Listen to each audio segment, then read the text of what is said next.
I got a call recently from a member of one of the chambers in Connecticut asking me if I would do a workshop on how to bridge the generation gap at work, how to improve communications between people of different generations.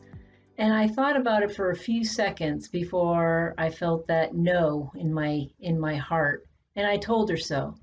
And she asked me, well, why not? And I told her about how I had spent a year or so giving talks on generations in the workforce. This was a big interest to me and actually was the thesis of my master's when I was going to school. And I really was into giving talks on the characteristics of the different generations and how awesome the millennials were and how they were definitely going to change the world. And in fact, I have not changed that belief. I believe they are changing the world. And when I would go out and give these talks at different organizations and different networking groups and so forth, the baby boomers would say yes, and the Gen Xers would be like, yeah, good, okay, we need to grow them. I'd talk about how to mentor and train them and how to grow them into leaders, and they would all be like, yeah. But every time a millennial was in the audience, and there always were millennials in the audience, they would say no. They did not like to be talked about or labeled in any way or pigeonholed. They just did not want to be talked about at all. They did not like the talk, period. So I stopped doing it. And I started instead doing leadership development training. And I've trained hundreds of classes and thousands of students. And I heard over and over in these leadership classes, one of the things that my students were struggling with, they would share their struggles with me about managing people specifically. They would say, people from different generations, like how do you manage a generation gap?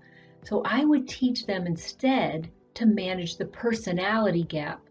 When you're the same personality as somebody, it doesn't matter what generation they're from, you get along with them, great. When you're from a different personality, it doesn't matter which generation you're from, you have conflict.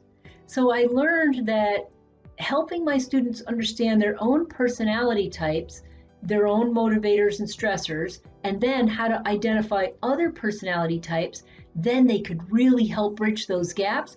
They could figure out what motivates people. They could help them embrace who they were and give them assignments, delegate a better way, all of it. It really, really helps. So if you are interested in learning more about how to leverage your personality at work, click on the link below to buy a very affordable package where you would take a 20-minute online assessment and you would get a 20-page report all about you. And then we would book a 1-hour call to review your report and see how you could leverage your own personality in your life and how to improve your relationships with anybody you might not have the best of relationships with.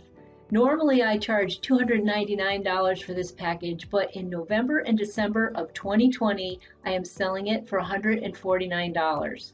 So take advantage of this deal. And just to wrap up that other story, this week, that person from the chamber called me back, said they talked to their HR board, and they asked me instead to do a workshop on understanding personalities at work. And so I said yes.